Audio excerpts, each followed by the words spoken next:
Hey everyone, welcome back to the latest episode of the Inchstones podcast. As you know, I love nothing more than illuminating the stories of mothers and caregivers of children with profound autism, as well as the community members, therapists, clinicians, anyone in the community that augments and helps support the scaffolding of the lives of children with disabilities. And today is no different.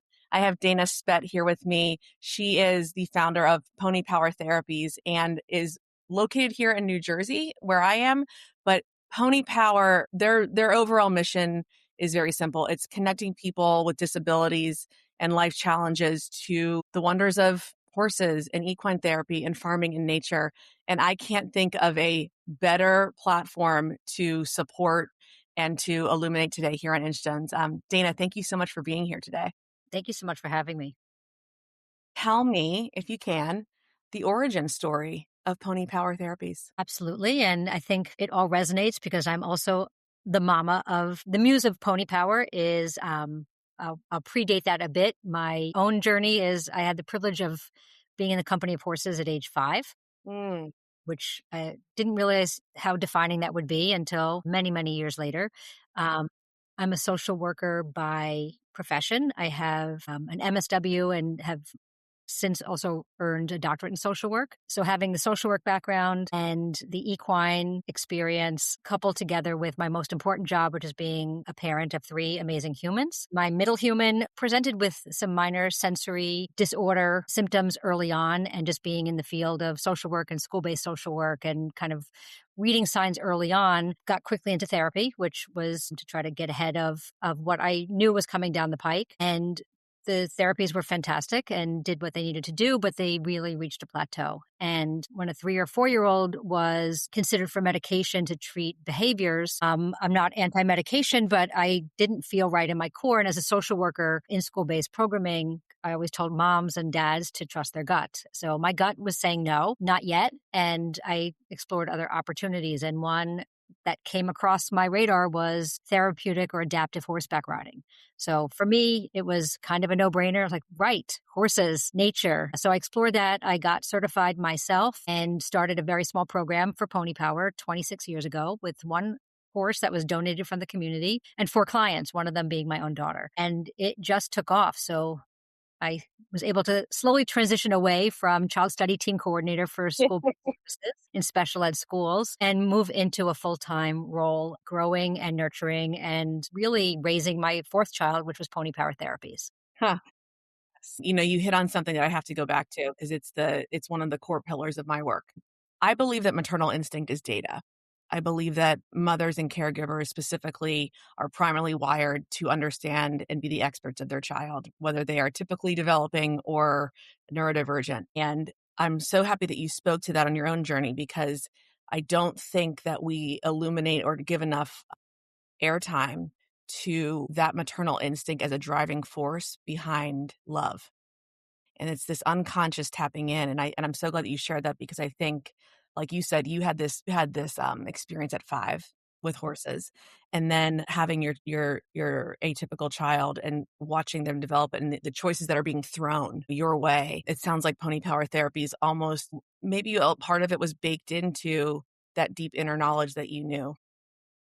It was fortuitous. I would pull on the string that you just mentioned. I rely a lot on Indigenous social work practice as a social work clinician, and I am on faculty at 3 different schools of social work. And we discount the wisdom of our Indigenous cultures where we all come from. And we didn't need self-help books, and we didn't need experts, and we didn't have the bureaucracies that put obstacles up rather than sought creative opportunities or different pathways. And that's really where we lean in, and trusting your gut. Again, that was, of course, we should trust our gut. We have it from a strengths-based perspective as a social work practitioner and lecturer. I can't change anyone other than help them identify their strengths and their weaknesses or their deficits and help them find new networks and new pathways.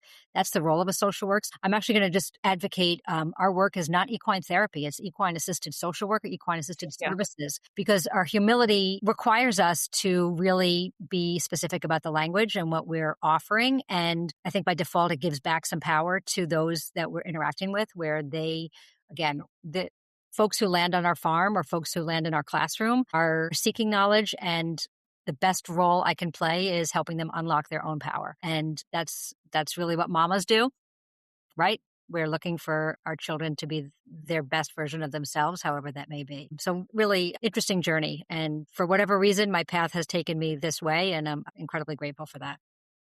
Talk to me about what you've seen through your own personal experience as a mother and also running Pony Power Therapies. What do children with autism and these really complex needs, how do they often respond to horses in a way that surprises families? So it's so curious because we're 26 years as a community-based organization.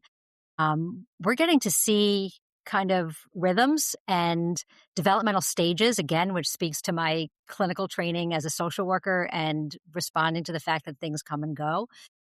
So if I were to give kind of a blanket statement, and everyone's unique, so this is not, it's more of a composite. We do look for everyone's unique experience, lived experience. But in early childhood, clients diagnosed with autism tend to be sensory seeking and coming to the farm, love seeing that connection that doesn't privilege or require language, and have that energy transaction. And as an organization, we prioritize what is the horse mirroring back with that client in the moment, and my own and the clinician as well, and how do we figure out ways to regulate in time and space in that moment in time. So right out of the gate, you might find relaxation, because what we do learn from occupational therapists is that, for example, bouncing a kid with autism on a sensory ball is great, and it helps the brain organize, and then it helps with learning or focus or attention or relaxation.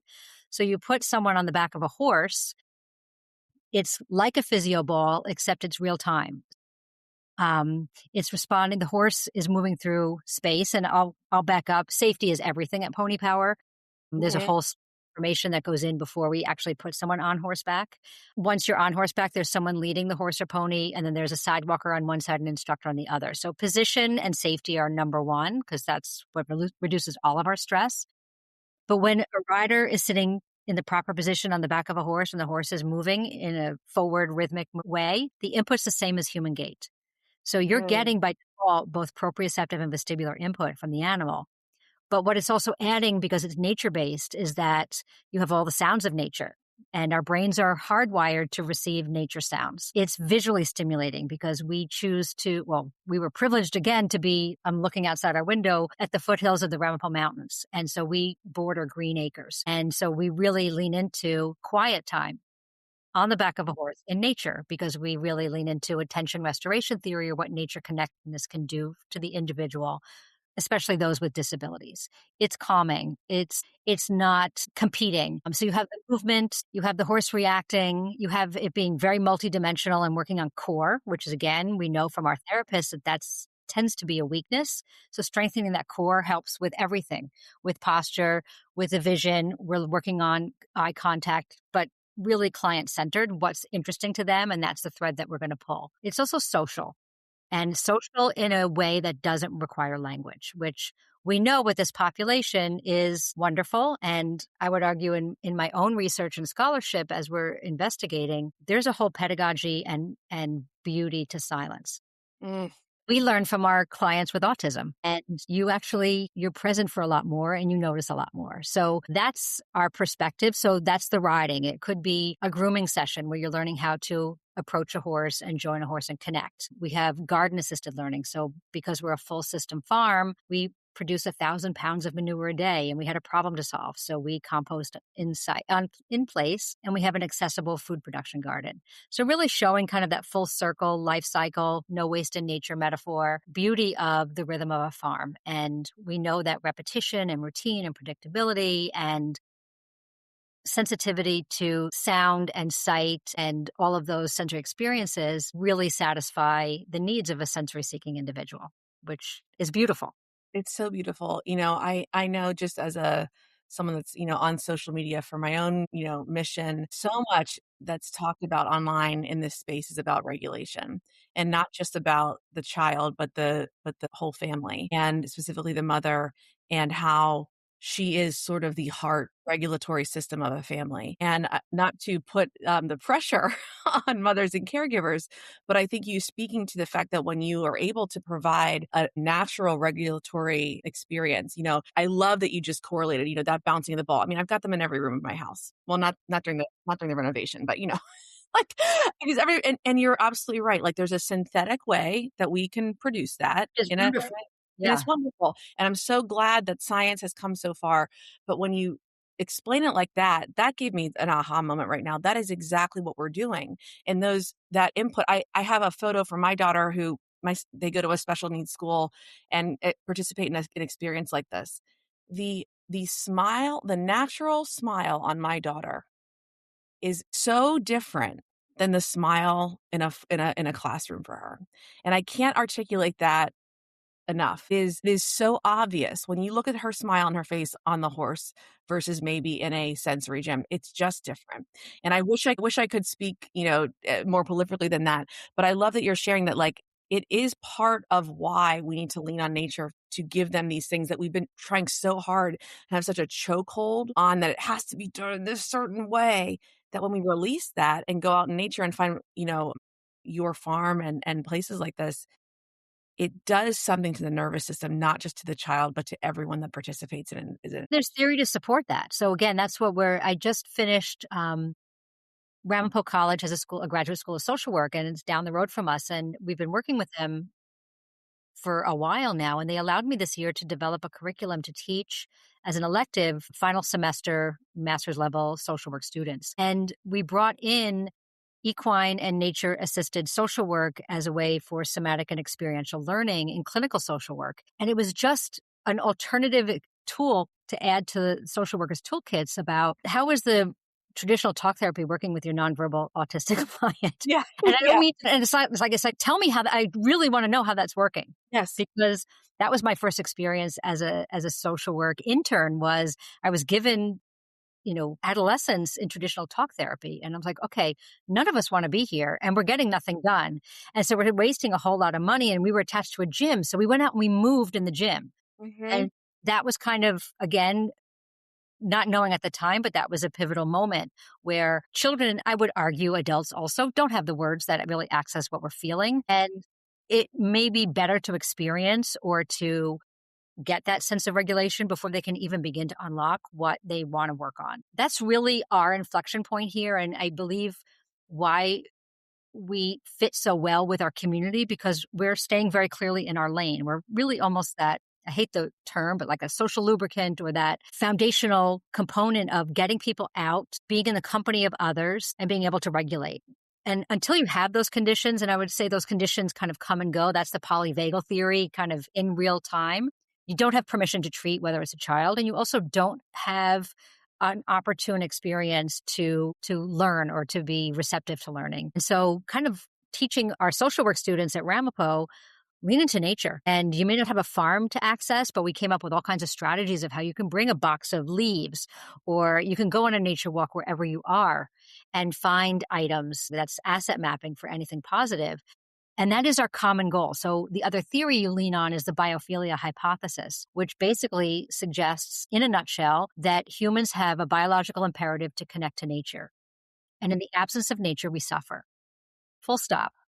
And so if we return to that, then we're all getting to that foundational level. It's an opportunity to connect with someone, whether they're verbal or not, whether they are English speaking or not, if that's your language of choice, whether you have a diagnosis or a conviction, whatever it is, your labels go away because you connect on that very basic level. And there's something really powerful about that's what we're leaning into. So not only are we privileging our clients' form and mode of communication, regardless of their diagnosis or their label, our animals are considered in that same kind of milieu, and then our environment. So we are a regenerative farm that practices regenerative agricultural practices.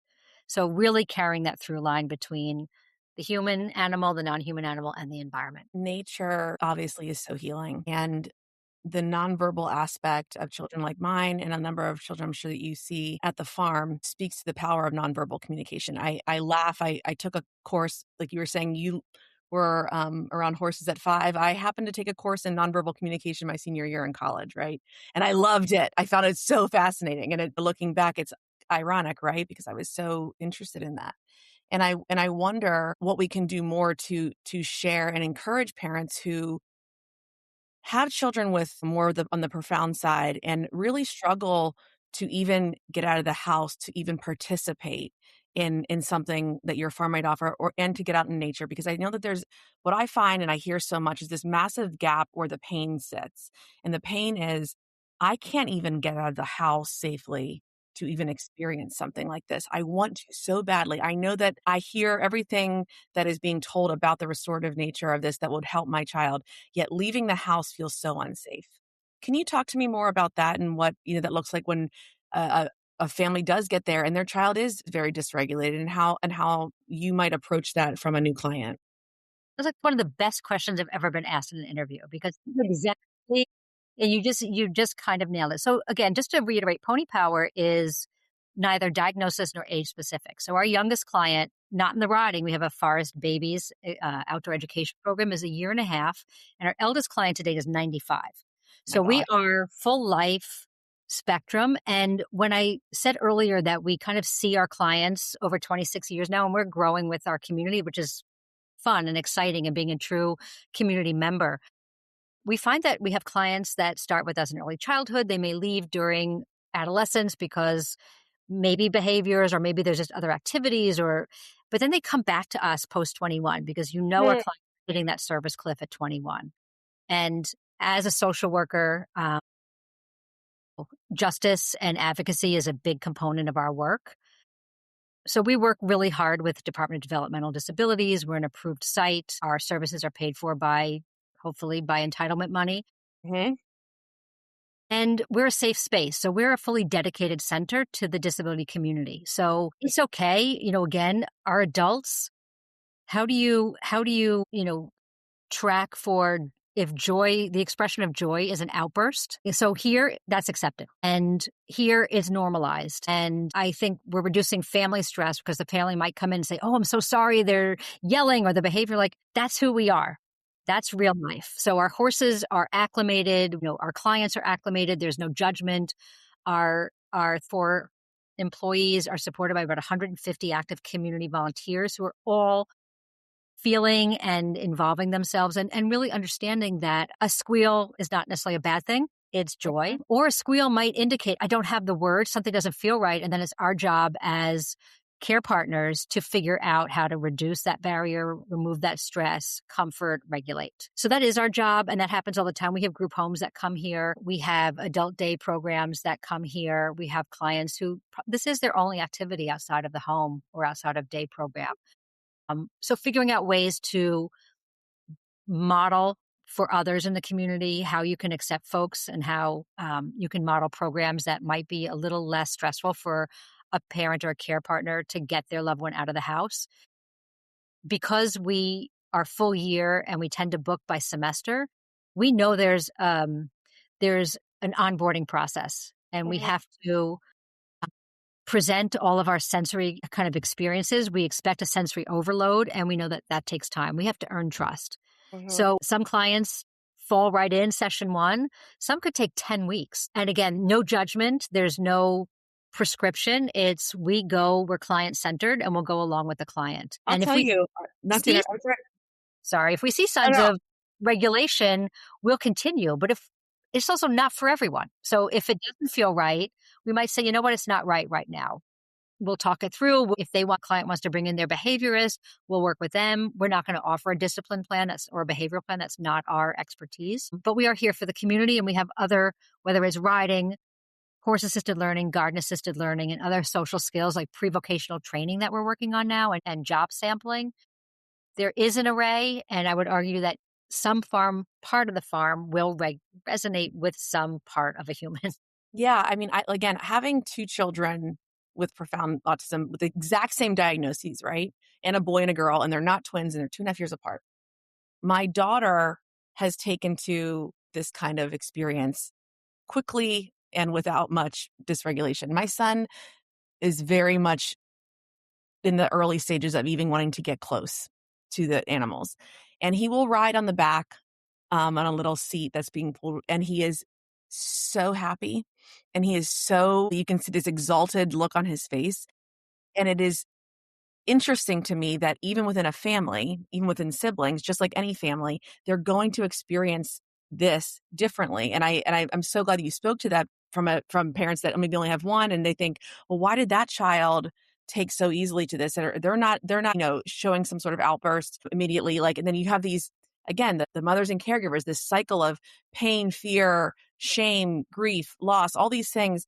It's interesting to note that it still can be joyful and positive when you slow down the process. And I know for me, again, I experience both. So I get to have that comparison of one just taking off with this, and the other, it's going to be a long road, but he's still really joyful, and it doesn't make it less. You hit upon something. I have spoken on Capitol Hill to lawmakers, and I think about the policies around. We have a lot of structure in this country for veterans of PTSD. And I think about that. I know that these kind of programs are set up for them as well. Do you believe that this is something that we can implement on a national level to help more and more families of children with diagnoses and neurodiversity on a scale that we do with helping veterans? 100%. I think we suffer from a collective failure of imagination as Say a that as a again. as a world. I mean, this is I my data is more focused on the United States and specifically New Jersey, which Mhm. is again, it's the chicken and the egg. Why are the rates so high in New Jersey? Is it because people are moving here for services, or is there something inherently? I did sit on the Governor's Council for Autism Treatment for 2 years, and it was an interesting opportunity just to understand kind of what the our government. And this was a while back, how government was responding to autism treatment and research. Yeah, I think there's a collective failure of imagination. We know at early ages that we're going to have to think about employment differently, about housing differently, about socialization differently, about medical care differently, about transportation differently, end of life care differently.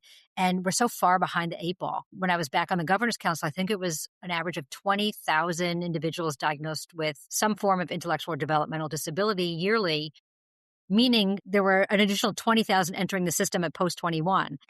It's such a shock to the system from our experience of working in the community of how to navigate, comprehensive services up till age 21. And then all of a sudden you're on your own. Self-directed funds, your therapies may or may not be happening. You may or may not get into a group home if you didn't get onto a wait list early on. Oh no, job opportunities, day habilitation programs that are better than just, babysitting.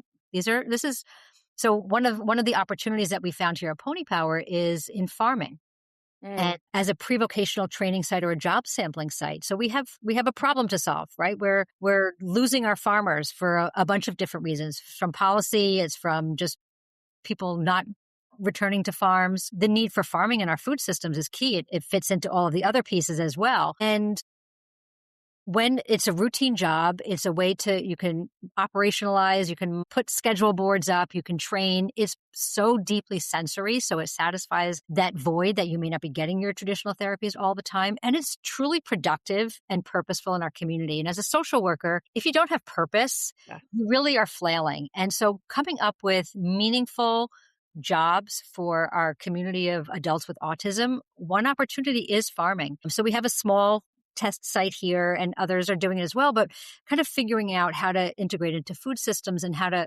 train. And there's lots of research to be shared about the return on investment for adults with disabilities if the employer spends the time setting their facility up, their systems up, their onboarding, that client is going to be the most reliable client you have, take Yes. pride in the work that they're going to do. You'll have no turnover. So your return on investment is exponential. Again, failure of imagination. So there's so many opportunities for not discounting this historically underemployed or not employed population. And so that's what we're working on as well. Yeah, you hit on so many things. I think that there is a overlap. It's not just in the farming and nature-based services or companies. I was speaking to a company that is based in Indiana. They're a stair manufacturing company, and their entire pit crew that boxes up the products to be shipped to luxury homes, wherever they are, is all made up of neurodiverse individuals. And they are the most reliable. And he said that they are the most, they're the pulse of their entire organization. And I think that we need to be reminded about that sense of purpose does not go away whether you are a non-speaking autistic individual or you are the president of any organization or CEO. That sense of purpose is so deeply human. And I think that, how you're building this and what you're providing. I'm so thankful that you're here in New Jersey. I'm so, so thankful. But I'm also just so thankful that you're expanding and reminding people that environment matters. Environment is so critical, and all behavior is communication. And when we change the environment, it's amazing to see how these kids grow. And hearing you say that you are a provider in a space where that fear of leaving, the fear that comes from isolating so much and the fear of desiring to interact does take a lot of ignition energy from parents and caregivers. But to know that they're going to be met with a sense of deep understanding and real care, real heart-centered care, I can't say and speak enough gratitude to that. Dana, thank you so much for what you guys do. Thank you. All right. Well, we will be sharing all about Pony Power Therapies, the farm, how you can get involved on the episode summary here. And again, remember, to everyone here listening, one of the foundational things that we say here on Inchstones is that you know your child best. And when you can place your child and know deeply that an experience is going to enrich and expand them, it's also going to do the same for you too. Uh, Thank you, Dr. Danis. Thank you so much for being here on Inchstones. And until next time, everyone.